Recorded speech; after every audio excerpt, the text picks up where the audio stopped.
Everyone, आप सभी का स्वागत है सीईटी मैराथन क्लासेज में। मैं ब्रजेश कुमार आपको सीईटी सिलेबस में दिए गए इंडियन ज्योग्राफी वाले जो सेगमेंट है उसको कवर करवाने के लिए आज यहाँ पर उपस्थित हुआ हूँ, जिससे कि आप सभी लोग कम से कम समय में अपना सिलेबस कंप्लीट कर सकें तथा एग्ज़ाम में अपना बेहतर दे सकें। तो स्टार्ट करते हैं। आज हम इंडियन ज्योग्राफी का जो फर्स्ट टॉपिक है भारत का भूगोल। वो भारत का भूगोल वाला जो टॉपिक है इसमें कई सारे सब टॉपिक्स दिए गए हैं। उन्हीं सब टॉपिक्स के बारे में आज हम विस्तार से चर्चा करेंगे, जैसे कि भारत का भौतिक स्वरूप, इसके अंदर भारत के पर्वत, पठार, मरुस्थल और मैदान, ये सब इसमें शामिल हैं। तो आज हम स्टार्ट करते हैं क्लास, और आप लास्ट तक बने रहिए और क्लास को एंजॉय करिए।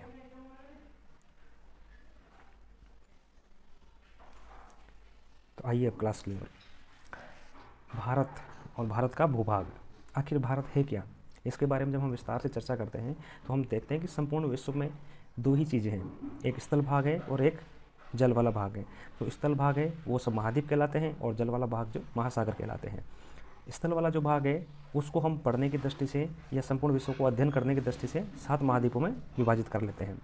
जो स्थल वाला भाग था वो महाद्वीप कहलाया और महाद्वीप को हम अध्ययन की दृष्टि से 7 भागों में विभाजित कर लेते हैं। जबकि जो जल वाला भाग था जिसको हम महासागर कहते हैं उनको अध्ययन की दृष्टि से हम 5 भागों में विभाजित कर लेते हैं। तो जिन स्थल भाग को हम 7 भागों में विभाजित करते हैं उन 7 में से जो पहला है वो है एशिया महाद्वीप, दूसरा यूरोप महाद्वीप, तीसरा अफ्रीका महाद्वीप, चौथा उत्तरी अमेरिका, पांचवा दक्षिण अमेरिका, छठा ऑस्ट्रेलिया और सातवां अंटार्कटिका। ये 7 महाद्वीप है जो कि स्थल के भाग थे। जब हम इनका अध्ययन करते हैं तो अंटार्कटिका जो महाद्वीप था यहाँ पर मानव का निवास स्थान नहीं है, सिर्फ यहाँ पर शोध केंद्र है जो अलग अलग कंट्रीज़ के अलग अलग समय पर शिप के अंदर लोग जाते हैं, रिसर्चर जाते हैं, साइंटिस्ट जाते हैं और वहाँ पर अध्ययन करके जो भी चीज़ें मिलती है अध्ययन में, रिसर्च में, उनको लेकर के अपने अपने कंट्रीज़ में आकर के उस पर शोध करने की कोशिश करते हैं। तो आज हम पढ़ेंगे एशिया महाद्वीप में, और एशिया महाद्वीप में भी स्पेसिफिक भारत को लेकर के।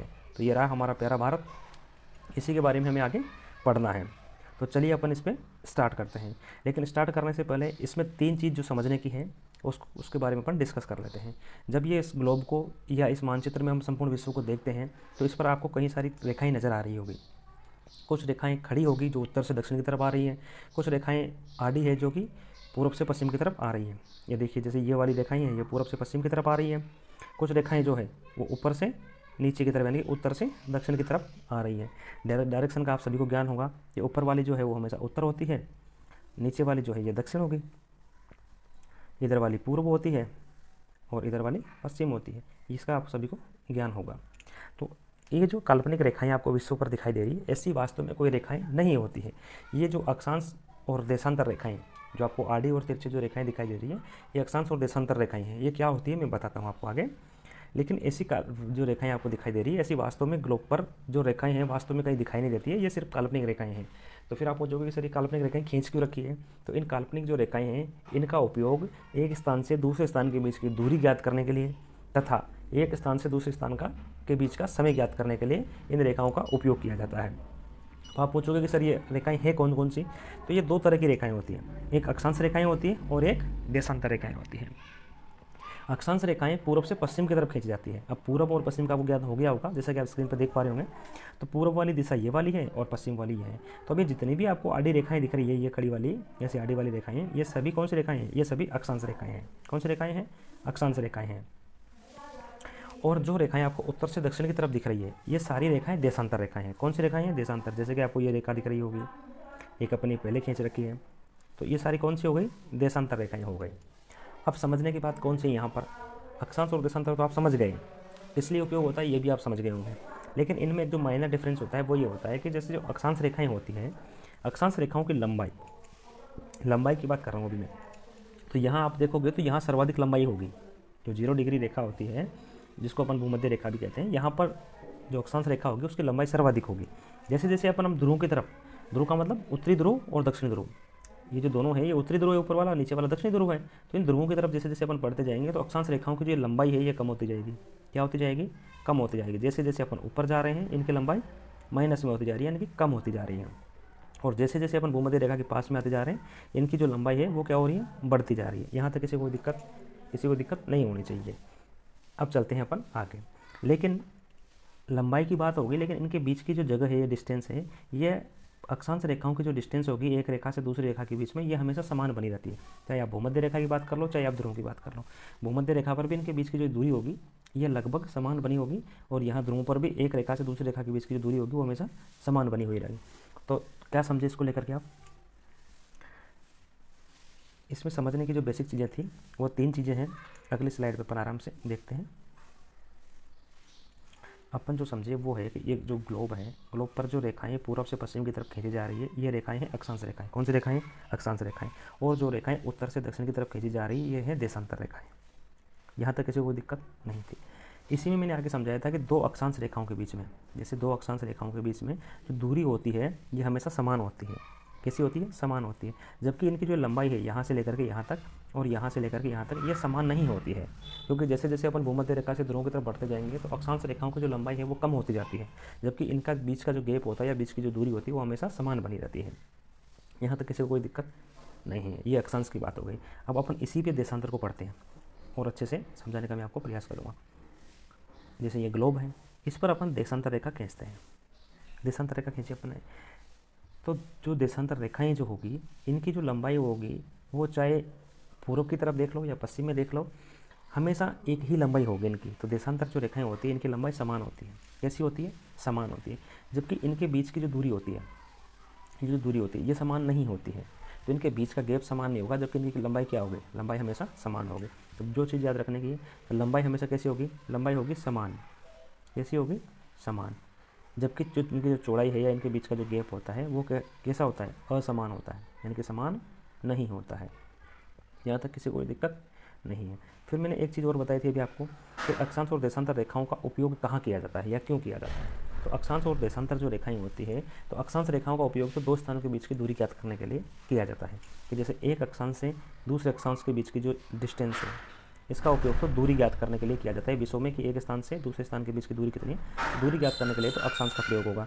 लेकिन एक स्थान से लेकर के दूसरे स्थान के बीच में जो समय का अंतर होता है, ये समय के अंतर को ज्ञात करने के लिए किसका प्रयोग किया जाता है? अक्षांश का प्रयोग किया जाता है। फिर जैसे कोई भी देश 0 डिग्री अक्षांश पर स्थित है, उसके समय में और जो 82.5 डिग्री या 80 डिग्री जो पूर्व में स्थित है उसके समय में कितना अंतर होगा, ये ज्ञात करने के लिए हम देशांतर रेखाओं का उपयोग करते हैं।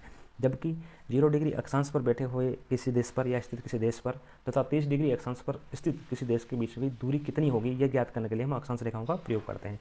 तो सीधी सी बात यह है इसमें कंसेप्ट वाली कि अक्षांश रेखाओं का प्रयोग दूरी ज्ञात करने के लिए और देशांतर रेखाओं का प्रयोग समय ज्ञात करने के लिए किया जाता है। यहाँ तक किसी को कोई दिक्कत नहीं होनी चाहिए। तो अपन वापस अपने वाले पेज पे आ जाते हैं जहाँ से अपन ने शुरू किया था। ये अक्षांश रेखाएं थी जो आज पूर्व से लेकर के पश्चिम तक थी, और उत्तर से दक्षिण की तरफ जो रेखाएं थी इनको देशांतर रेखाएं कहा था अपन ने। ठीक है, यहाँ तक किसी को कोई दिक्कत नहीं होनी चाहिए थी। 0 डिग्री पर जो अक्षांश रेखा स्थित है इसको भूमध्य रेखा कहा जाता है। कौन सी? भूमध्य रेखा। और इससे ऊपर 0 डिग्री जो भूमध्य रेखा, इससे ऊपर वाला जो ये टोटल जो एरिया है इसको अपन कहते हैं उत्तरी गोलार्ध। कौन सा गोलार्ध? उत्तरी गोलार्ध। उत्तरी गोलार्ध। और जो 0 डिग्री से जो नीचे वाला इधर वाला जो इलाका है ये वाला, इसको कहते हैं अपन दक्षिणी गोलार्ध। कौन सा गोलार्ध? दक्षिणी गोलार्ध। तो ऊपर वाला उत्तरी गोलार्ध में आएगा और नीचे वाला दक्षिणी गोलार्ध में आएगा। यहाँ तक किसी को कोई दिक्कत नहीं होनी चाहिए। इसी पे अपन एक कंसेप्ट और रह गया है। 0 डिग्री वाली जो रेखा थी इसको अपन ने भूमध्य रेखा कह दिया था। उसके बाद में यहाँ पर एक 23.5 डिग्री पर उत्तरी अक्षांश में एक रेखा है, इसको कहते हैं अपन कर्क रेखा। कौन सी रेखा कहते हैं इसको? इसको कहते हैं अपन कर्क रेखा कहते हैं। और 23.5 डिग्री दक्षिण में एक रेखा और है, उसको कौन सी रेखा कहते हैं? उसको कहते हैं अपन मकर रेखा। अब ये डिटेल से तो मैंने आपको बता दी, लेकिन मैं आपसे एक क्वेश्चन पूछता हूँ इसको लेकर के कि जो भारत के अंदर से कर्क रेखा गुजरती है या मकर रेखा गुजरती है, भारत से गुजरने वाली रेखा का आपको नाम बताना है। तो भारत के अंदर से कौन सी रेखा गुजर रही है आप इसमें देख पा रहे होंगे। ये प्यारा भारत है, इसके बीचों बीच में से कौन सी रेखा गुजर रही है? ये गुजर रही है कर्क रेखा। तो भारत के बीचों बीच में से सिर्फ एकमात्र रेखा जो गुजरती है वो है कर्क रेखा। यहाँ तक किसी को कोई दिक्कत नहीं है। तो अब एक बार इसको अपन रिवाइज कर लेते हैं ताकि आगे समझने में कोई आपको समस्या नहीं हो। तो पहला अपन ने क्या पढ़ा? पहला अक्षांश पढ़ा, देशांतर पढ़ा। अक्षांश रेखाएं कौन सी थी? जो पूर्व से पश्चिम की तरफ ग्लोब पर खींची जाती है। देशांतर रेखाएं कौन सी थी? जो उत्तर से दक्षिण की तरफ ग्लोब पर खींची जाती है। मैंने ये भी बताया कि ये रेखाएं वास्तविक नहीं होती, ये काल्पनिक रेखाएं होती हैं। अक्षांश रेखाओं का प्रयोग 2 स्थानों के बीच की दूरी ज्ञात करने के लिए किया जाता है, जबकि देशांतर रेखाओं का प्रयोग 2 स्थानों के समय को ज्ञात करने के लिए या दोनों स्थानों के बीच के समय के अंतर को ज्ञात करने के लिए किया जाता है। यहाँ तक किसी को कोई दिक्कत नहीं होनी चाहिए। उसके बाद में 0 डिग्री जो भूमध्य रेखा थी इसको भूमध्य रेखा कहते हैं। 0 डिग्री अक्षांश को 23.5 डिग्री जो गोलार्ध है उत्तरी गोलार्ध इसको कर्क रेखा और 23.5 डिग्री दक्षिण अक्षांश को मकर रेखा कहते हैं। यहाँ तक किसी को कोई दिक्कत नहीं है। जीरो डिग्री भूमध्य रेखा से ऊपर वाला जो जितना भी क्षेत्र है उसको उत्तरी गोलार्ध कहेंगे और नीचे वाले को दक्षिणी गोलार्ध कह देंगे। जीरो डिग्री जो देशांतर है, जीरो डिग्री जो देशांतर है ये लंदन के ग्रीनविच नामक स्थान से गुजरती है, इसलिए इसको ग्रीनविच रेखा भी कहते हैं। कौन सी रेखा? ग्रीनविच। जो जीरो डिग्री देशांतर रेखा है इसको ग्रीनविच रेखा भी कहते हैं। ये लंदन के ग्रीनविच नामक स्थान से गुजरती है। इसको विश्व की टाइमलाइन के रूप में भी काउंट किया जाता है, क्योंकि इससे पूर्व वाले जो देश होंगे ना, ये वाले पूर्व वाले देश ये पूर्वी देशांतर कहलाएंगे और पश्चिम वाले पश्चिम देशांतर कहलाएंगे। जब अभी अपन समय याद करना सीखेंगे आगे तब ये काम आएगा।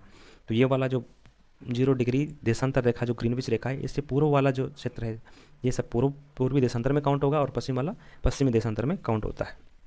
इसका बेसिक कंसेप्ट के फंडामेंटल्स थे जो आपको क्लियर होने चाहिए। अब चलते हैं अपन आगे, इसके बारे में अपन अब पढ़ना शुरू कर रहे हैं। भारत एक विशाल देश है और ये उत्तरी गोलार्ध में स्थित है। तो अब आपको समझ में आ रहा होगा कि हम किसकी बात कर रहे थे, कौन से गोलार्ध की अपन बात कर रहे थे। तो भारत उत्तरी गोलार्ध में स्थित है। इसका जो मुख्य भाग है वो कहाँ से शुरू होता है? 8 डिग्री 4 मिनट उत्तर से 37 डिग्री 6 मिनट उत्तर अक्षांश तक।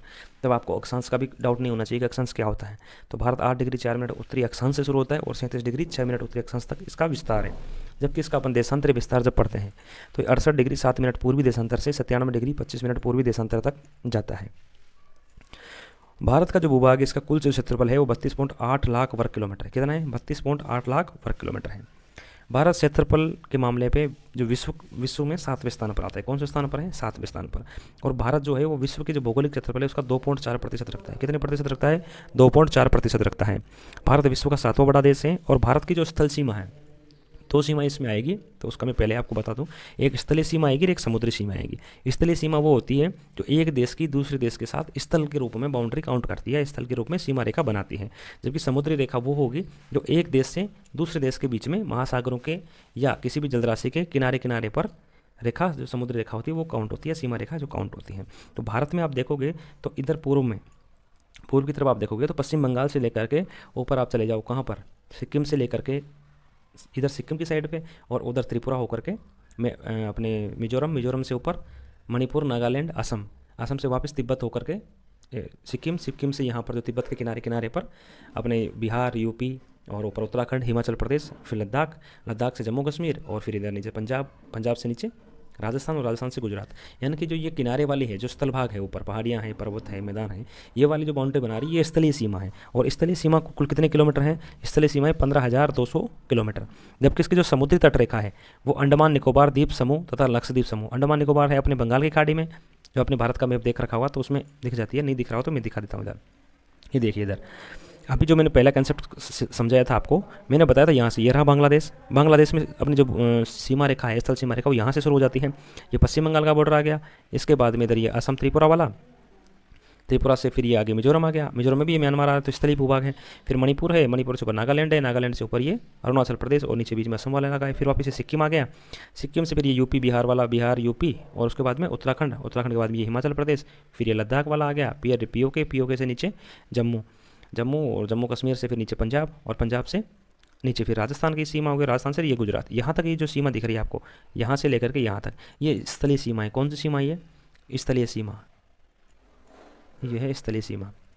और यहाँ कच्छ गुजरात से लेकर के और ये जो आपको इधर किनारे किनारे पे दिख रही है ना, क्योंकि इधर स्थल भाग है ही नहीं है, इधर बंगाल की खाड़ी आ रही है, इधर अरब सागर आ रहा है, तो ये सीमा समुद्री सीमा है या समुद्री सीमा रेखा है। इसी में दूसरा जो बताया गया था अभी कि बंगाल की खाड़ी में एक द्वीप समूह है, उसका नाम है अंडमान निकोबार द्वीप समूह, और अरब सागर में जो एक द्वीप समूह है उसका नाम है लक्षद्वीप द्वीप समूह।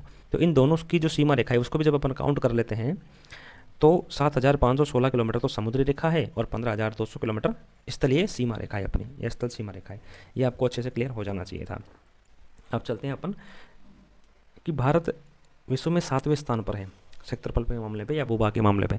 तो भारत से आगे वो कौन से 6 देश हैं जिनका भूभाग भारत से ज़्यादा है या क्षेत्रफल के मामले पे भारत से आगे हैं? तो सबसे आगे जो देश है स्थल भूभाग के मामले पे वो है रूस। कौन सा है? रूस के बाद में फिर कनाडा के बाद संयुक्त राज्य अमेरिका, उसके बाद चीन, उसके बाद ब्राज़ील, उसके बाद ऑस्ट्रेलिया और फिर भारत। ये देश हैं। तो 6 देश भारत से आगे हैं और 7वां देश स्वयं भारत है। अब मैं आपसे एक क्वेश्चन पूछता हूँ। क्वेश्चन बड़ा सिंपल है। अभी जब शुरू में महाद्वीप महासागर में बता रहा था आपको, तब मैंने महाद्वीप के बारे में बताया था। तो अब मैं आपसे एक जो क्वेश्चन पूछ रहा हूँ वो यह है कि जो भारत है विश्व में एशिया महाद्वीप में था, ये अपन ने पढ़ लिया था। तो भारत के अलावा वो कौन कौन से देश हैं जो एशिया महाद्वीप में आते हैं और भारत से ज़्यादा भूभाग रखते हैं? तो ये वाला आपकी कमेंट बॉक्स में बताना है कि वो कौन से देश हैं जो एशिया महाद्वीप में आते हैं और भारत से ज़्यादा भूभाग रखते हैं। ठीक है, तो जिसको भी महाद्वीप और महासागरों के बारे में पहले पढ़ रखा होगा उनको ये क्वेश्चन बहुत ईजी लगेगा, और जिन्होंने नहीं पढ़ रखा उनके लिए मैं लास्ट में इस क्वेश्चन को वापस दोबारा रिपीट करवाऊँगा आपसे। ठीक है, चलिए अब आगे। ये अपन ने स्थलीय भूभाग और समुद्री रेखा अपन ने पढ़ ली थी। अब इसी में एक कंसेप्ट और आता है, वो कंसेप्ट क्या है? वो कंसेप्ट है इसकी पूर्व से पश्चिम की लंबाई और उत्तर से दक्षिण की लंबाई, जो कि इसमें स्लाइड में आपको दिखाई दे रही होगी। भारत में उत्तर से दक्षिण की तरफ अपन देखते हैं तो उत्तर में यहाँ पर लद्दाख है, ये आप सभी को पता है, नीचे यहाँ पर तमिलनाडु है। तो उत्तर से दक्षिण की जो लंबाई है वो है 3214, 3, 2, 1, 4, यानी कि 3214 किलोमीटर में है। और पूर्व से पश्चिम या पश्चिम से पूर्व की जो लंबाई है यहाँ कच्छ गुजरात से लेकर के किबुदु अरुणाचल प्रदेश तक की, ये है 2933, 2, 9, 3, 3, ये है। तो आप मुझे ये बताइए कि भारत की पूर्व से पश्चिम की लंबाई ज़्यादा है या उत्तर से दक्षिण की लंबाई ज़्यादा है? तो ऑब्वियसली बात है उत्तर से दक्षिण की है, क्योंकि दिखाई दे रहा है ना 3214 ज़्यादा है, 2933 कम है। तो भारत की जो लंबाई है उत्तर से दक्षिण की वो पूर्व से पश्चिम के विस्तार की अपेक्षा अधिक है, यानी कि ये कम है और ये ज़्यादा है। ये तो एक कंसेप्ट हो गया। दूसरी इसमें एक रेखा और दिखाई दे रही है आपको, 82.30 डिग्री आपको दिखाई दे रही होगी, 82 डिग्री 30 मिनट वाली एक देशांतर रेखाएं। मैंने बताया था उत्तर से दक्षिण की तरफ जो रेखाएं खींचती वो देशांतर रेखाएं। तो भारत ने क्या किया, 0 डिग्री जो देशांतरीय रेखा थी जिसको कि विश्व का मानक समय रेखा माना जाता है, उसके आधार पर प्रत्येक देशों ने अपनी अपनी सीमा रेखाएं या जो समय रेखाएं थी वो मानी थी। तो भारत ने भी अपनी एक मानक समय रेखा बनाई थी, उसको जो 82.5 डिग्री समय रेखा थी भारतीय मानक समय रेखा, इसको भारत की मानक समय रेखा या मानक यमोत्तर माना गया। इसी से संपूर्ण भारत का समय निर्धारित होता है कि भारत में भी कितने बजे होंगे, ये निर्धारित करने के लिए हम इसी देशांतरीय रेखा का प्रयोग करते हैं। भारत के साथ साथ वो कौन कौन से कंट्रीज़ हैं जो भी इस समय रेखा का पालन करते हैं? तो वो एक नेपाल है और दूसरा श्रीलंका है, ये भी इसी का पालन करते हैं। तो चलते हैं बाबा आगे, ये बेसिक कंसेप्ट हो गया। अब देखिए इसमें अपन ने कहाँ से शुरू किया था, अपन ने विश्व ग्लोब देखा था, ग्लोब पे अक्षांश देशांतरीय रेखाएं देखी थी, भूमध्य रेखा ग्रीनविच दिखाई। उसके बाद में हमने महाद्वीप, सारे महाद्वीप देखे, महाद्वीपों में एशिया महाद्वीप देखा, एशिया महाद्वीप में हमने भारत को देखा। भारत में क्या क्या देखा, भारत में अपन ने पूर्व से पश्चिम का अक्षांश से देशांतरीय विस्तार अपने को देख लिया था। उसके साथ साथ अपने पूर्व से पश्चिम की लंबाई, उत्तर से दक्षिण की लंबाई अपन ने देख ली थी। 0 डिग्री ग्रीनविच रेखा देखी, 82 डिग्री 30 मिनट जो भारत की मानक यामोत्तर रेखा थी वो अपन ने देखी थी। उसके बाद में हम अब आते हैं भारत के पड़ोसी देशों पर। तो भारत के पड़ोसी देश कौन कौन से हैं, इसको जानने से पहले अपन थोड़ा सा इतिहास के बारे में चर्चा करते हैं, क्योंकि उसको अगर आप देखोगे इतिहास के बारे में थोड़ा सा 2-3 मिनट का कंसेप्ट है, अगर उसको समझ लोगे तो आपको कभी भी कोई भी क्वेश्चन इसको लेकर के कभी गलत नहीं होगा। अपन जब भारत के बारे में पढ़ते हैं तो भारत से पहले अखंड भारत की कल्पना होती है, जो कि पहले प्राचीन समय में हुआ करता था। तो अखंड भारत जिसको अपन आज नाम देते हैं वो अफगानिस्तान से लेकर के और म्यांमार तक आता था। कहाँ तक आता था? अफगानिस्तान से लेकर के म्यांमार तक। और हम इसको अखंड भारत कहते क्यों हैं? क्योंकि ये सभी भारत के ही अंग हुआ करते थे उस समय पर। अब होता क्या है कि 1600 के आसपास भारत में ब्रिटिशों का जो आगमन होता है और धीरे धीरे भारत ब्रिटिश कॉलोनी बन जाता है। यहाँ तक सबने पढ़ा हुआ कि अंग्रेज आए 1600 में और 1947 तक, जब तक भारत का देश आज़ाद नहीं हुआ तब तक हम अंग्रेजों के गुलाम थे या कॉलोनियल रूल हम पर लागू था। तो उससे पहले क्या कंडीशन थी 1947 से पहले? तो 1947 से पहले क्या था कि अंग्रेजों ने अलग अलग जो रियासतें थी उनके साथ संधियाँ कर रखी थी, और उन संधियों के आधार पर ही उनका जो लॉ एंड ऑर्डर था या उनकी जो प्रशासनिक व्यवस्था थी वो चल रही थी। तो उसी क्रम में सबसे पहले उन्होंने 1919 में 1919 में उन्होंने अफगानिस्तान के साथ एक संधि करी थी। 1919 में किसके साथ संधि करी थी? अफगानिस्तान के साथ उन्होंने संधि करी थी। और संधि कौन सी थी? उसका नाम था एंग्लो अफगान संधि। कौन सी संधि? एंग्लो अफगान संधि। तो ये अफगानिस्तान और अफगानिस्तान के जो साथ संधि करी थी वो थी एंग्लो अफगानिस्तान संधि। इस संधि के थ्रू अफगानिस्तान को एक ऑटोनॉमस स्टेट का दर्जा उन्होंने दे दिया गया, संधि के अधीन रहते हुए, कि आप संधि के अधीन रहो और आंतरिक मामलों पर आप स्वतंत्र हो या स्वायत्त हो। तो अफगानिस्तान यहाँ से भारत से धीरे धीरे पृथक होने लग गया या अलग होने लग गया। उसके बाद में अपन देखते हैं तो 1919 में वो हुआ। उसके बाद में 1910 में, उससे पहले जो भूटान के जो राजा थे उनके साथ अंग्रेजों की एक संधि हो चुकी थी और उसमें उनको आंतरिक स्वायत्तता की नीति उनको दे दी थी। लेकिन 1949 में 1949 में वही संधि भूटान ने भारत के साथ कंटिन्यू कर ली थी। तो एक देश 1919 में हो गया, दूसरा 1949 में हो गया, यानी कि इन दोनों के बीच में कितने साल का फैसला हो गया? 30 साल का। 30 साल पहले अफगानिस्तान हुआ और 30 साल बाद ये हो गया। अब आते हैं अपन पाकिस्तान, भारत और बांग्लादेश और साथ में कौन सा था, म्यांमार, जो को अपन अखंड भारत में काउंट करते हैं। तो अब होता क्या है कि जो म्यांमार था, म्यांमार की प्रशासनिक व्यवस्था पहले भारत से चलती थी। अंग्रेज जब कॉलोनियल रूल था तब भी भारत से ही यहाँ उसका बजट, उसकी प्रशासनिक व्यवस्था, उसके पदों का वर्गीकरण सब भारत से ही होता था। लेकिन 1935 का जो अधिनियम अपन पॉलिटी में पढ़ते हैं, तो अंग्रेज 1935 का अधिनियम लेकर के आए। उसी के अकॉर्डिंग उन्होंने 1937 में भारत को म्यांमार को अलग कर दिया था और उसका संविधान अलग बनाने के लिए उन्होंने स्वीकृति जारी कर दी थी 1937 में। अब 1937 में स्वीकृति जारी कर दी थी, लेकिन इसको म्यांमार को स्वतंत्र राज्य उन्होंने नहीं बनाया था। स्वतंत्र राज्य उन्होंने 1948 में बनाया था, 1948 में, 1948 में इसको स्वतंत्र राज्य बनाया था। यहाँ तक किसी को कोई दिक्कत नहीं है। उसके बाद में आते हैं अपन अपने नियरेस्ट पड़ोसी, इधर पाकिस्तान और बांग्लादेश। तो पाकिस्तान और बांग्लादेश की एक इंटरेस्टिंग सी स्टोरी है। 1947 में जब कत्लेआम हुआ और खून खराबे के बीच में दो राष्ट्र की संधि, दो राष्ट्र का जो प्रपोजल था वो आया, उसी के थ्रू दो राष्ट्र बने, एक पाकिस्तान बना और एक भारत बना। लेकिन पाकिस्तान दो टुकड़ों में बना, एक बना पूर्वी पाकिस्तान जिसको आज अपन बांग्लादेश कहते हैं, और एक बना पश्चिमी पाकिस्तान जो वास्तव में आज पाकिस्तान है। और भारत पहले से अस्तित्व में था। भारत के ही टुकड़े होकर के एक भाग पश्चिमी पाकिस्तान और एक पूर्वी पाकिस्तान बना। फिर भारत में 1971 में 1971 में बांग्लादेश, जो आज का वर्तमान बांग्लादेश है, और उस समय का जो पूर्वी पाकिस्तान था, इस पर पश्चिमी पाकिस्तान ने अपनी भाषाएं जो उर्दू थी वो थोपने का प्रयास किया और यहाँ पर एक जन आंदोलन खड़ा हो गया। उसी जन आंदोलन को इंदिरा गांधी उस टाइम भारत की प्रधानमंत्री हुआ करती थी, उन्होंने सपोर्ट किया, सैनिक सहयोग भी दिया, और उसी के थ्रू पश्चिमी पाकिस्तान से पूर्वी पाकिस्तान को अलग करवा करके और बांग्लादेश नाम से एक स्वतंत्र देश का निर्माण किया गया। इसमें शेख मुजीबुर रहमान, जो कि वहाँ के बंगबंधु और बांग्लादेश के राष्ट्रपिता के रूप में जाने जाते हैं, उनका एक अहम रोल रहा। तो 1971 में बांग्लादेश हमसे अलग हुआ, हो तो 1947 में गया था, लेकिन स्वतंत्र देश के रूप में 1947 में, ये 1971 में अलग हो, स्वतंत्र देश ये बना, 47 में अलग हुआ, 71 में बना। तो ये तो नियरेस्ट कंट्रीज़ हो गए। तो अब नियरेस्ट कंट्रीज़ को पढ़ने का सब जो ये इतिहास था इनका, अब इसको पढ़ेंगे कैसे? तो पढ़ने का सीधा सा फॉर्मूला है कि जिन जिन के बारे में मैंने चर्चा करी उन सबकी सीमाएँ भारत के साथ लगेगी। इसी में एक देश और है, चीन। तो चीन को डायरेक्ट सीमा अपनी नहीं लगती थी पहले, ये वाला जो इलाका था ये तिब्बत था। कौन सा था? तिब्बत था। लेकिन तिब्बत में हुआ क्या, 16 अक्टूबर 1950 को एक इंसर्जेंसी सी लागू कर दी गई चाइना के द्वारा, और वहाँ के लोगों को, वहाँ के नागरिकों को खदेड़ दिया गया। उसी में दलाई लामा वहाँ से भाग करके तिब्बत से और भारत में शरण ली, जो हिमाचल प्रदेश में अभी रह रहे हैं, वहीं पर उनकी इंटरिम गवर्नमेंट चलती रहती है। तो अब जो तिब्बत है उसको एडोप्ट कर लिया चाइना ने। तो अब वास्तव में यही मान के चल रहे हैं कि भाई चाइना की सीमा भारत के साथ लगती है। तो कौन कौन से देश है जिनके भारत के साथ सीमा लगती रही? तो बांग्लादेश पढ़ चुके हैं अपन, म्यांमार अपन पढ़ चुके हैं, भूटान अपने पढ़ चुके हैं, नेपाल पढ़ चुके हैं, चीन और तिब्बत अपन पढ़ चुके हैं, अफगानिस्तान और पाकिस्तान ये पढ़ चुके हैं। तो ये जो टोटल देश हैं इनकी सीमाएँ अपने साथ लगती है। किसकी कितनी लगती है वो अपन इस सारणी में देख करके पढ़ सकते हैं। जैसे आप देखोगे तो सबसे ज़्यादा सीमा लगेगी बांग्लादेश की, क्योंकि ये लगता ही ऐसा है ना जैसे गोद में बैठा हो, लगता भी ऐसा है जैसे गोद में बैठा हो और भारत की फोटोकॉपी हो, वैसा ही लगता है कुछ कुछ।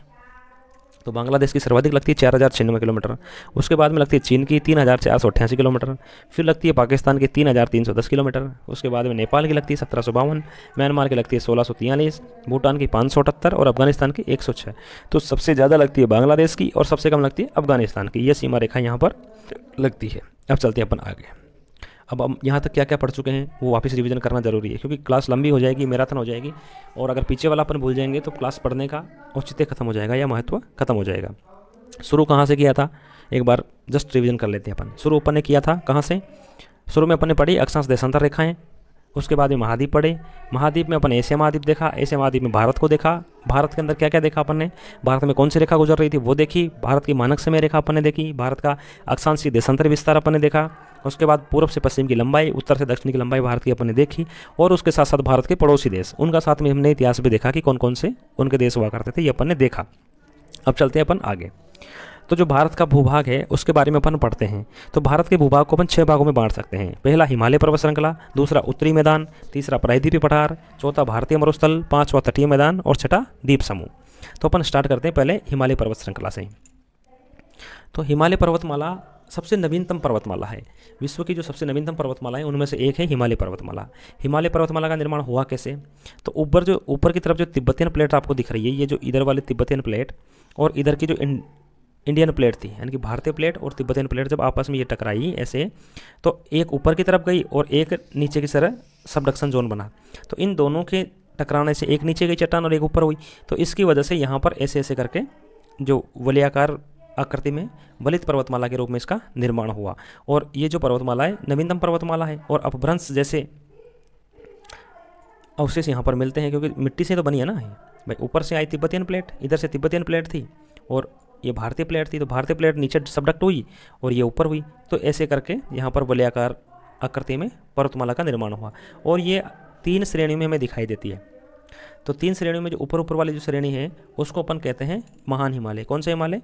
महान हिमालय। ऊपर वाले को कहते हैं अपन महान हिमालय। जो पहली श्रेणी है यह है महान हिमालय। और बीच वाली हो गई मध्य हिमालय। बीच वाली कौन सी हो गई? मध्य हिमालय। और नीचे वाली है शिवालिक हिमालय। कौन सी हिमालय? शिवालिक या लघु, शिवालिक या लघु हिमालय। तो ये 3 इसकी श्रेणियाँ हैं। ऊपर वाली महान हिमालय, बीच की मध्य हिमालय और नीचे की शिवालिक हिमालय।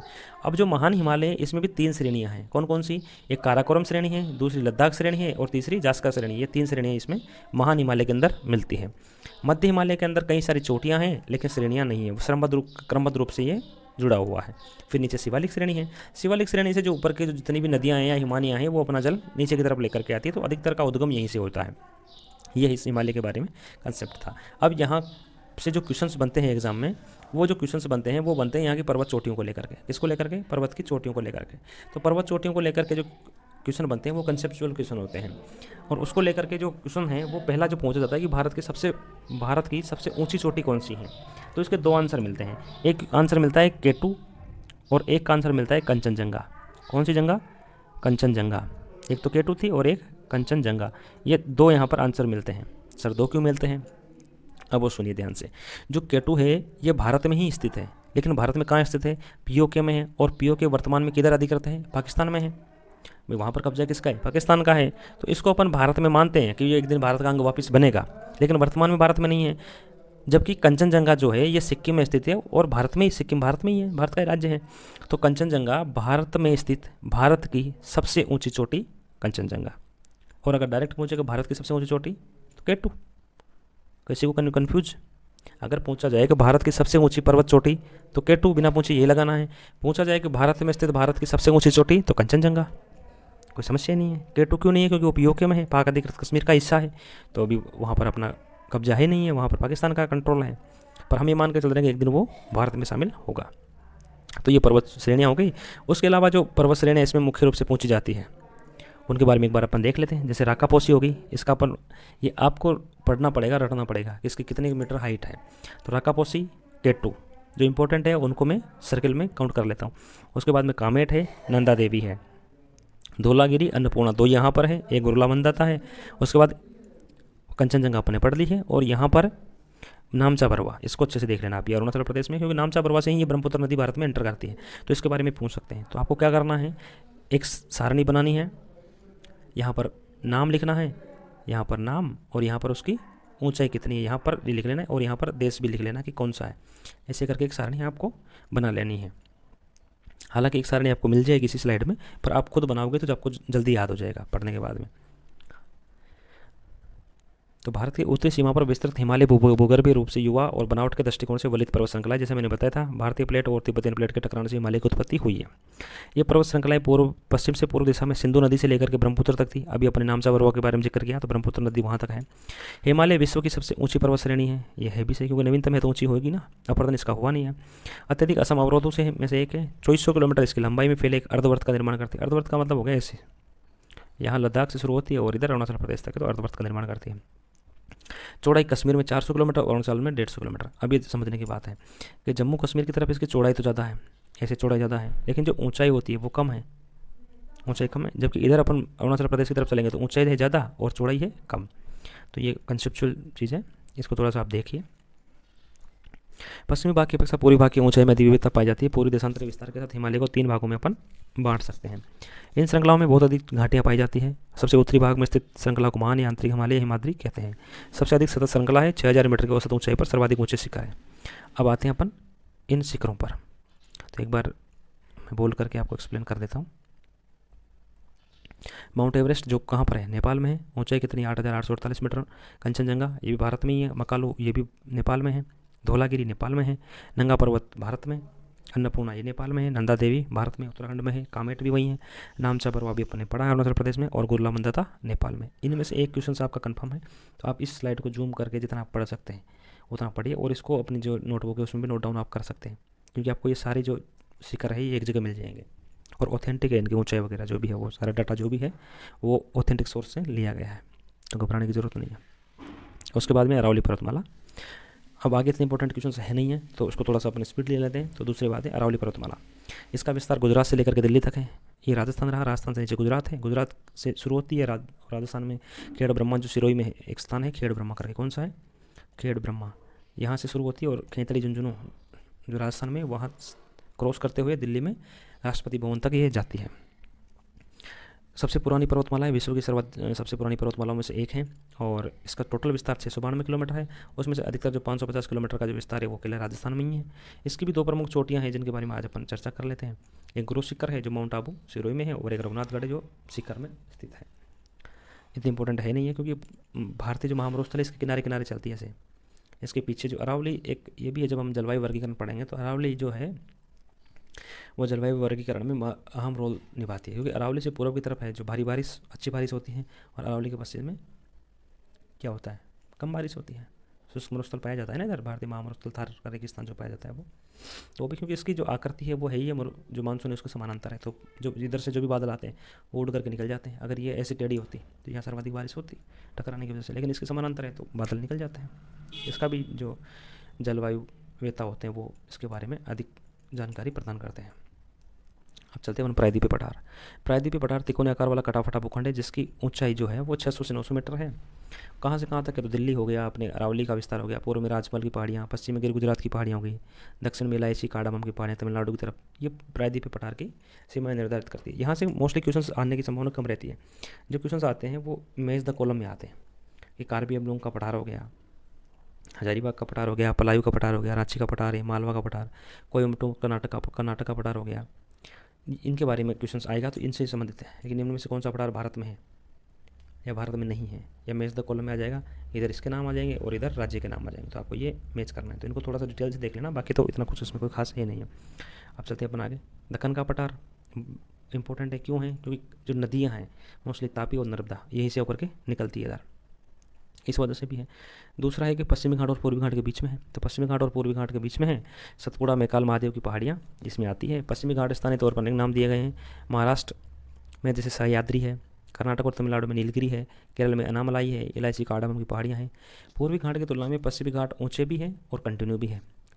कारण क्या रहा है, कारण ये रहा है कि जो पश्चिमी घाट है इससे नदियों का उद्गम होता है, नदियाँ निकलती नहीं है, उद्गम होकर के इधर पूर्व की तरफ प्रभावित होती है। तो ये जो पूर्वी घाट है, ये पूर्वी घाट तो कटापटा है, क्योंकि इसमें से जब नदी निकलेगी तो डेल्टा बनाएगी, इसे डेल्टा बनाएगी तो इसकी चौड़ाई भी ज़्यादा होगी और मिट्टियाँ लेकर के आएगी तो ये कटापटा होगा। जबकि इधर से उद्गम होता है, इसकी ऊंचाई भी ज़्यादा है, तो ये कटापटा नहीं है, एकदम से सीधा खड़ा है और नग्न चट्टान की भांति खड़ा हुआ है। और इधर से जो कुछ एक नदियाँ निकलती भी हैं वो डेल्टा नहीं बनाती है, वो बनाती है एस्चुरी। क्या बनाती है, एस्चुरी, जो पतली सी जगह में से ये निकलती है तो ये एस्चुरी बनाती है, और इधर वाली डेल्टा बनाती है। कावेरी नदियाँ जो नर्मदा हो गई नर्मदा है, और कौन कौन सी है, नर्मदा और तापी, ये दो पश्चिमी निकलती थी। उसके अलावा जो और नदियाँ हैं, महानदी, गोदावरी, कृष्णा, कावेरी, ये सभी नदियाँ इधर से निकलती थी। जैसे मैंने आपको बताया सारी नदियाँ इधर से निकल रही है। एक बार क्लीन करके मैं आपको और दिखा देता हूँ। ये देखिए आप, गोदावरी नदी ये निकल रही है, कृष्णा ये रही, कावेरी ये रही, तो सारी नदियाँ इधर से निकल रही है। मोस्टली ये जो आपको दिखाई दे रही है मैप में, ये सब नदियाँ हैं। तो ये इसको डेल्टा बना करके इसमें गिर रही है। तो होता क्या है, जब मिट्टी गिरेगी यहाँ पर तो यहाँ का जो जलीय भूभाग है वो काफ़ी ऊपर तक रहेगा, तो यहाँ पर बड़े पोर्ट या बड़े शिप यहाँ पर आ नहीं सकते, तो ज़्यादा बंदरगाह इधर बन नहीं सकते। बंदरगाहों के लिए आदर्श स्थिति जो है वो पश्चिमी साइड पे है। जब भी आप देखोगे मुंबई में जवाहरलाल नेहरू पोर्ट हो गया, नीचे मारमा गोवा में हो गया, गोवा के अंदर हो गया, नीचे कई सारे पोर्ट हो गए, तो इनके लिए आदर्श स्थिति है, क्योंकि नदियाँ नहीं है तो मिट्टी लाती नहीं, तो यहाँ पर डीप सी पोर्ट जिसको अपन कहते हैं, गहराई वाले पोर्ट या बड़े पोर्ट जहाँ जहाँ पर लग सकते हैं, उनके लिए आदर्श दशा उपलब्ध करवाता है। उसके बाद में पूर्वी और पश्चिमी घाट जो होते हैं कौन सी पहाड़ी में मिलते हैं, इंपॉर्टेंट क्वेश्चन है, कई सारे में एग्जाम में पूछा भी गया है। तो नीलगिरी की पहाड़ी में आकर के ये मिलता है, और यहाँ के जो सबसे ऊँची चोटी वो अनामलाई या अनाईमुड़ी की चोटी यहाँ पर, और ये पश्चिमी घाट और पूर्वी घाट यहाँ पर आकर के मिल जाते हैं नीलगिरी की पहाड़ियों के। उसके बाद में आगे चलते हैं मध्यम उच्च भूभाग। मध्यम उच्च भूभाग में कई सारी पठार है, कई सारी श्रेणियाँ हैं, जिनमें खास करके दक्षिणी राजस्थान हो गया, उत्तरी मध्य प्रदेश हो गया, छत्तीसगढ़, झारखंड तक का इलाका इसमें काउंट होता है। पश्चिम में अरावली पर्वतमाला इसकी सीमा बनाती है। दक्षिण में सतपुड़ा का उच्च पठार है, समुद्र से 600 से 900 मीटर के बीच में इसकी ऊंचाई होती है। दक्कन का पठार इसकी उत्तरी सीमा बनाते हैं। अवशिष्ट पर्वतों के उत्कृष्ट उदाहरण है जो काफ़ी हद तक अपरदित है, क्योंकि पुराना प्राचीन होगा तो बारिश की वजह से और टेम्परेचर की वजह से इसका काफ़ी अपरदन हुआ है, तो इनकी श्रृंखला टूटी हुई है और जैसलमेर तक इसका विस्तार है। कायंत्री चट्टानों से मिलकर के ये बना हुआ है। संगमरमर स्लेट नाइस यहाँ पर उपस्थिति होती है और इसमें से बहुत कम नदियाँ प्रभावित होती हैं। सिर्फ जो गंगा नदी है, इसी की सहायक नदियाँ, चाहे वो यमुना हो, चाहे चंबल हो या सिंधु, यही नदियाँ प्रभावित होती है और सब जाकर के आगे मुख्य रूप से सब गंगा में मिल जाती है। गंगा आगे जा करके समुद्र में मिल जाती है, पश्चिम बंगाल में होकर के। तो इसमें कोई इतना इंपॉर्टेंट है नहीं एग्जाम लाइक। उसके बाद में उत्तर पूर्व का पठार, इसमें समझने की एक चीज़ है, वो मैं आपको समझा देता हूँ। जैसे अपने इधर वाला जो पठार है, राजमहल की जो पहाड़ियाँ हैं या जो झारखंड का पठार है, इसमें और जो नॉर्थ ईस्ट वाला जो पठार है, इन दोनों में ये जो समानता है, ये दोनों पहले एक ही भूभाग हुआ करते थे। लेकिन जैसे भारतीय प्लेट उत्तर पूर्व की ओर खिसकना शुरू हुई तो इनके बीच में यहाँ पर गैप आ गया, जिसको मालदा गैप या मालदा भ्रंश भी कहते हैं। अब हुआ क्या कि ब्रह्मपुत्र नदी इधर से इसमें जल आ रही है और इधर से गंगा जल आ रही है, तो दोनों की जो मिट्टी डाल रही है, इस मिट्टी से ये वाला जो क्षेत्र है धीरे धीरे भरने लग गया है और ये जो गैप है ये भरने लग गया है। अब वैज्ञानिक जब इधर की माइंस के बारे में शोध करते हैं, इधर की माइंस के बारे में शोध करते हैं, तो सेम मिलती है, क्योंकि पहले एक ही हुआ करता था। चट्टानों के खिसकने से गैप हुआ और अब नदियाँ इसको पाट रही है, धीरे धीरे नदियाँ इसको मैदान में कन्वर्ट कर रही है। ये इसका बेसिक कंसेप्ट है, बाकी थी एक ही है। तो माना जाता है कि प्रायद्वीप पठार का ही विस्तारित भाग है, ये मैंने आपको समझा लिया। वही इंडियन प्लेट उत्तर पूर्व में खिसकी तो राजमहल पहाड़ी और मेघालय पठार के बीच में भ्रंश या गैप बनने से अलग हो गया। अब ये जो नदी के द्वारा जलोढ़ से पाट दिया गया है और मेघालय और कार्बी आंग्लोंग पठार इसी कारण से मुख्य प्रायद्वीप से अलग थलग नजर आता है। यहाँ 3 जनजातियाँ निवास करती है, गारो खासी जनतियाँ, उन्हीं के नाम पर ही पहाड़ी को नाम रख दिया गया है। असम में जो कार्बी आंग्लोंग की पहाड़ियाँ वो भी इसी का विस्तार है। छोटा नागपुर के पठार की तरह यहाँ पर भी कोयला, लोहा, सिल्मेनाइट, चूने के खनिज मिलते हैं और चेरापूंजी नग्न चट्टानों से ढका हुआ है। यहाँ विश्व में सर्वाधिक बारिश या भारत में सर्वाधिक बारिश यहीं पर होती है, चेरापूंजी सर्वाधिक बारिश यहीं पर होती है। उसके बाद में भारतीय महामरुस्थल, इसके बारे में आप सब जानते होंगे। भारत में एक ही मरुस्थल पाया जाता है, थार का मरुस्थल, जो राजस्थान में स्थित है। अरावली पहाड़ी को पश्चिम में है। अभी मैंने जब मैं चर्चा कर रहे थे अपन अरावली की, तभी अपन चर्चा करें कि इसके पीछे इसी की वजह से मरुस्थल का निर्माण हुआ है। एक तो बारिश कम हो रही, टेम्परेचर ज़्यादा है, पेड़ पौधे कम है, इस वजह से यहाँ पर मरुस्थल का निर्माण हुआ है। पहले यहाँ पर समुद्र हुआ करता था, ऐसा बताते हैं कि यहाँ पर पहले समुद्र हुआ करता था, फिर धीरे धीरे टेम्परेचर ज़्यादा हुआ, बारिश कम हुई तो सूख गया और ये बजरी जो रेत के रूप में अपन को दिखाई देती है, रेत की थोड़े के रूप में। इसका जब शोध करते हैं तब अक्कलकोट फॉसिल पार्क जो जैसलमेर में है, वहाँ के जो वैज्ञानिक हैं उन्होंने बताया कि यहाँ पर वही जीव जंतुओं के अवशेष पाए जाते हैं जो अधिकतर समुद्र में पाए जाते हैं। तो उनसे ये पता लग पा रहा है कि यहाँ पर किसी समय में समुद्र रहा होगा या महासागर यहाँ पर रहा होगा। ये कहना चाह रहे हैं कि काष्ठ असम पार्क में जो उपलब्ध प्रमाण जो उपलब्ध हुए हैं, उनसे ये माना जा रहा है कि ये समुद्र के ही अवशेष है। और भौतिक अवशेष पवन क्रिया द्वारा मिट्टी का यहाँ पर निर्माण हो गया, तो रेतीले टीले और सतर्क चट्टाने यहाँ पर है। वनस्पति रहित है ही है, वनस्पति तो है ही नहीं, बारिश ही नहीं होगी तो वनस्पति कहाँ से होगी। उसके बाद में उत्तरी मैदान, ये काफ़ी उपजाऊ मैदान रहा है। इतिहास को जब आप पढ़ते हैं तो इतिहास इसी को लेकर के, जो अंग्रेज़ जो आए हैं वो खास करके इसी मैदान पर कब्जा करने के प्रयास से आए हैं, क्योंकि ये गंगा का जो मैदान है इतना उपजाऊ मैदान रहा है। इसको लेकर के ही पहले युद्ध हुए हैं, चाहे मुगलों के समय पर हो, चाहे राजा महाराजाओं के समय पर हो, उसके बाद में अंग्रेजों के समय पर हुआ, क्योंकि ये काफ़ी उपजाऊ मैदान रहा है और खास करके गेहूँ और चावल को लेकर के। तो उत्तरी भारत का मैदान सिंधु, गंगा पुत्र और सिंधु हो गए, गंगा हो गए और ब्रह्मपुत्र जो नदी है उनके द्वारा जलोढ़ निक्षेप से बना है, काफ़ी उपजाऊ मैदान है। 3200 किलोमीटर तक इसकी लंबाई है और 150 से 300 किलोमीटर तक चौड़ाई है। अब इसमें 3 वर्ड आते हैं, भाबर है, तराई और जलोढ़ है। इसको आप समझ लीजिए तो आपके लिए काफ़ी आसान हो जाएगा। होता क्या है, हिमालय पढ़ा अपन ने, हिमालय में जो शिवालिक हिमालय था, नीचे नीचे वाली जो श्रेणी थी शिवालिक हिमालय की, इस शिवालिक हिमालय से क्या होता है, कुछ नदियाँ जब नीचे निकलती है तो यहाँ पर कई सारे कंकरनुमा आकृतियाँ होती हैं। इन कंकरनुमा आकृतियों में ये नदियाँ विलुप्त हो जाती हैं। तो जहाँ ये विलुप्त हो रही है उसको कहते हैं भाबर। क्या कहते हैं, भाबर, जहाँ विलुप्त हो रही है। फिर आगे इन पत्थरों से आगे इनसे छोटे पत्थर, फिर ऐसे मिट्टी और फिर बारीक मिट्टी। उस बारीक मिट्टी में होकर के जब ये नदियाँ आगे कहीं आगे जा करके वापस निकलती है तो उसको कहते हैं तराई। उसको क्या कहते हैं, उसको कहते हैं तराई। इधर वाला भाबर था और इधर वाला तराई। जहाँ विलुप्त हो रही थी वो भाबर था, जहाँ निकल रही है वो तराई है। ये 2 वर्ड तो समझ में आ गए होंगे। अब आता है जलोढ़ मैदान। जलोढ़ मैदान का मतलब ये हो गया, नदी जो निकली वो अपने साथ में मिट्टी लेकर के आई।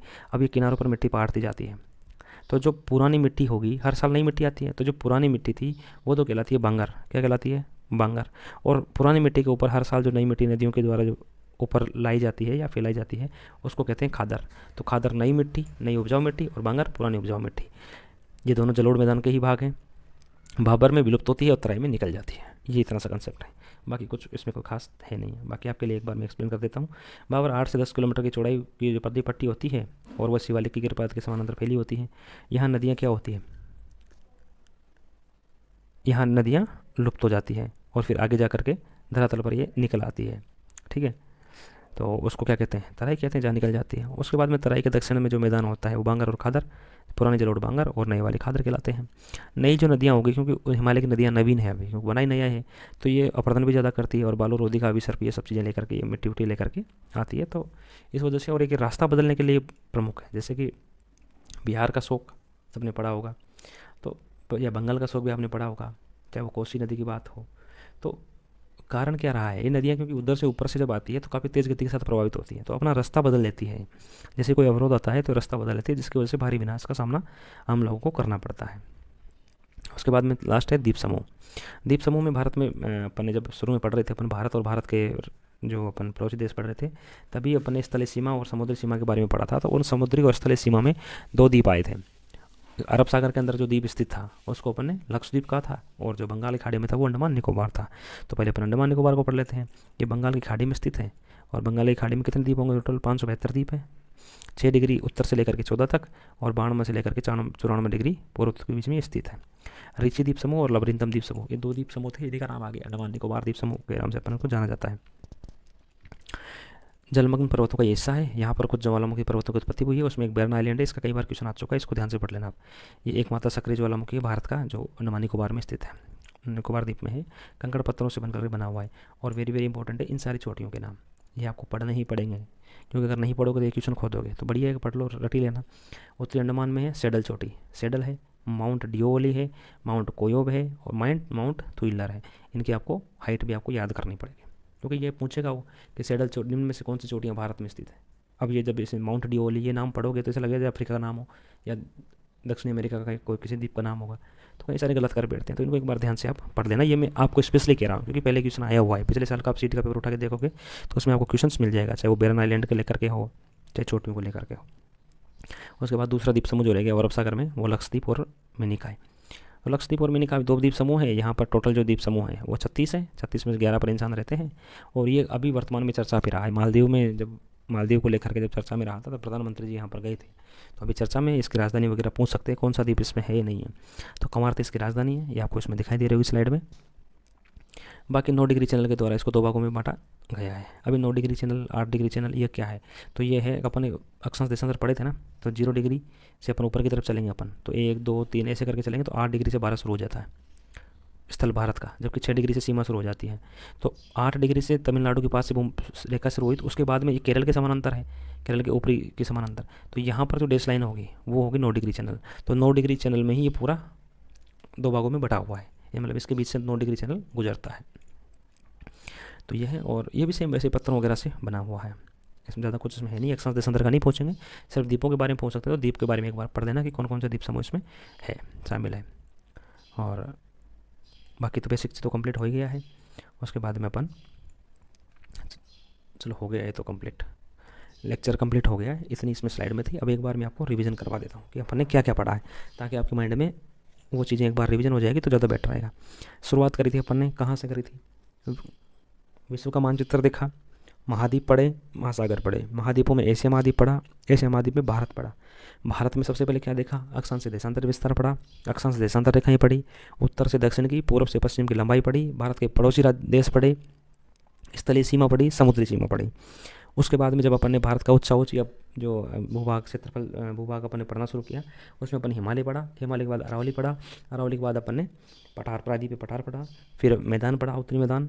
उसके बाद में अपन ने पूर्वी और पश्चिमी घाट ये पढ़े। उसके बाद में उत्तर पूर्वी जो क्षेत्र है अपना नॉर्थ ईस्ट वाला, वो अपन ने डिटेल से पढ़ा। और उसके बाद में सबसे अंत में अपन ने लक्षद्वीप और अंडमान निकोबार के बारे में विस्तार से चर्चा करी। तो आई होप आपको ये लेक्चर समझ में आया होगा। फिर भी कोई डाउट रहे तो आप कमेंट बॉक्स में कमेंट कर सकते हैं, और बने रहिए हमारे साथ। धन्यवाद।